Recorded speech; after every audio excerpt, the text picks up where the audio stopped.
Hey, hey, hey, happy day. I gotta look again. 658. 658 of What You Up To Now. Sharon Horne-Ellstrom here. Also known as Pajama Grandma. Not in my pajamas. Actually was visiting my son. Not visiting, with my son at the ER today. He gets really severe migraines. And after his medications don't work and all the different therapies and things he's got, we end up in the ER. And today it was only 6 hours. Yay! Just 6 hours in the ER. It was actually the anniversary of my father's death, so I titled this one Flexible, question mark. How flexible are you really? Because I like to think I'm super duper flexible, and I am, but I also hate having my routines messed up.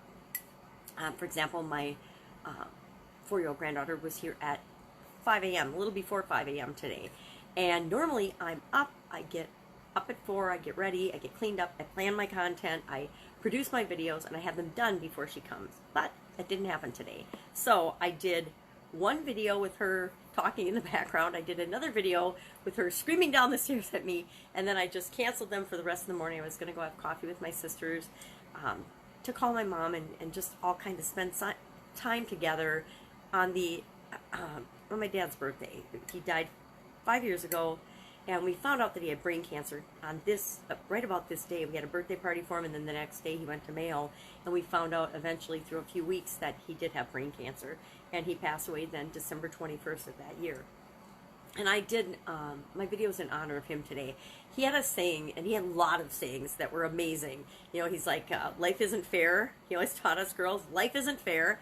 He taught us hugs aren't any good if you keep them. And that's what I did today, because I actually Googled it and found out that he's the only one who aren't any good if you keep them, at least according to Google. And all the other sayings I've ever typed in this last year to look up the origin of them have associated where they came from, who's associated with them, or someone, or if nobody is. And so I'm attributing hugs aren't any good if you keep them with my dad, because he's the one that always said that.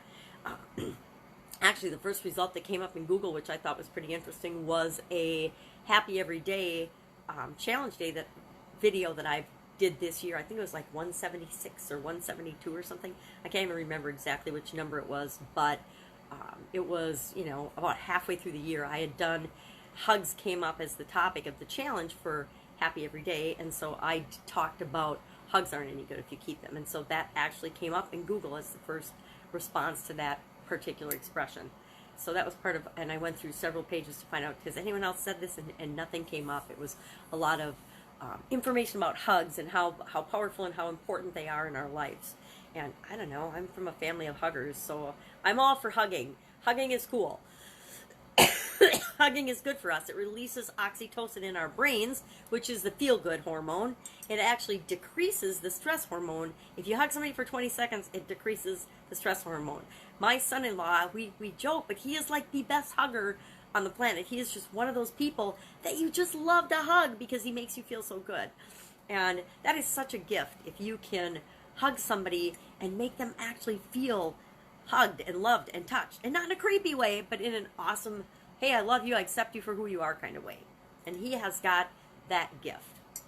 So, talked about hugs aren't any good if you keep them. That was my idiom for today, but it wasn't an idiom, it was just a saying. And it was a saying that's had a huge, profound impact on my life and the lives of everyone that my father touched, and everyone that all of us that he's touched have touched, because it's impacted all of us over the years.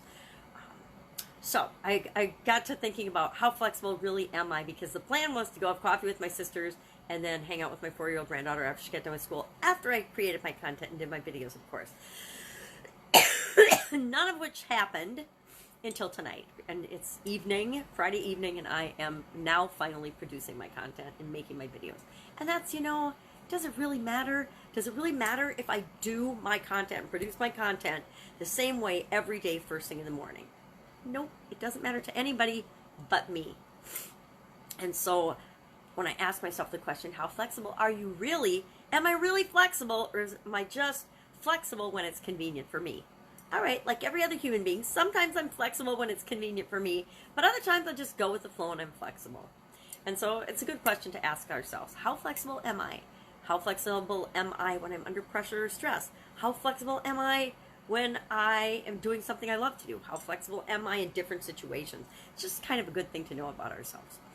And understand that, hey, under pressure, under stress, I'm not very flexible. I'm going to do it my way. I'm going to get it done. Especially if it's something that I've committed to doing.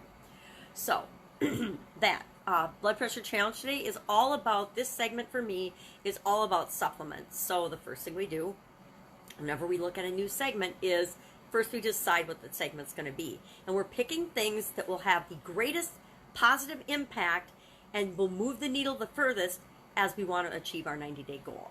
And so my first segment was all about mindset. Because guess what? As much as we don't want to admit it, if our mind isn't right, if our mind isn't in the game, nothing's going to happen. It's just not going to, because we will sabotage ourselves. We will set ourselves up for failure.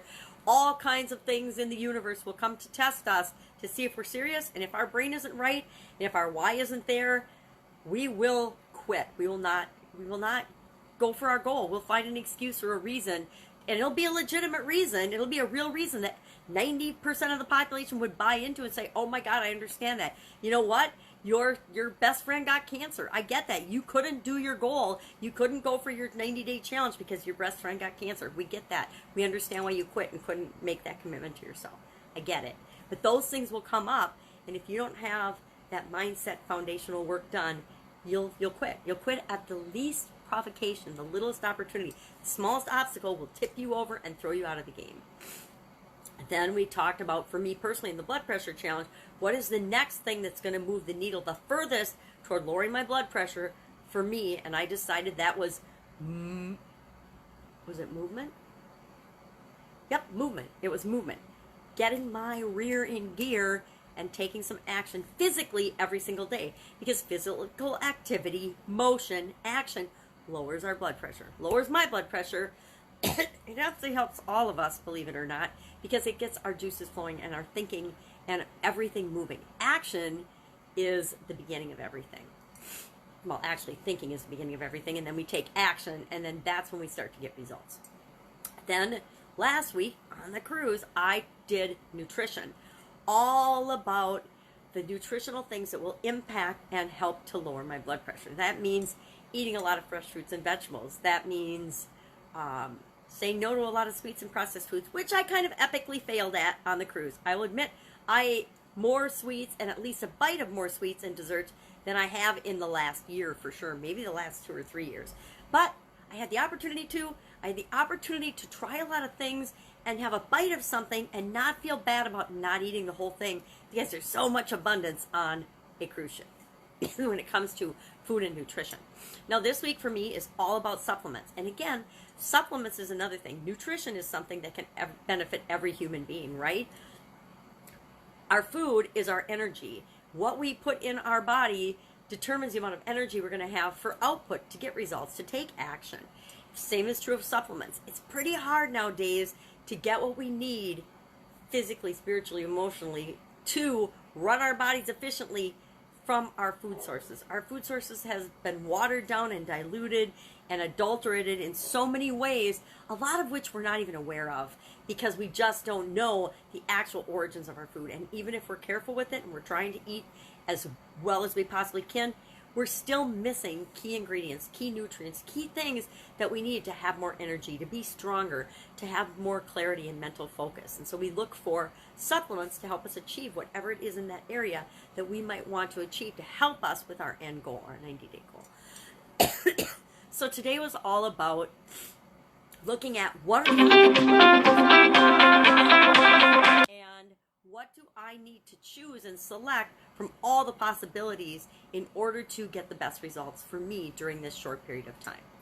So that's what I'm working on. That's it. If I can help you in any way, shape, or form, hit me up in the comments below. Otherwise, I will, of course, be with you tomorrow and let you know what else I'm up to. I'm actually going to a funeral, and I'll talk about that tomorrow because I get too sad if I talk about it, so I don't want to talk about it today. But I will talk about it tomorrow and let you know about that. Have an awesome day. I'll, of course, be with you tomorrow.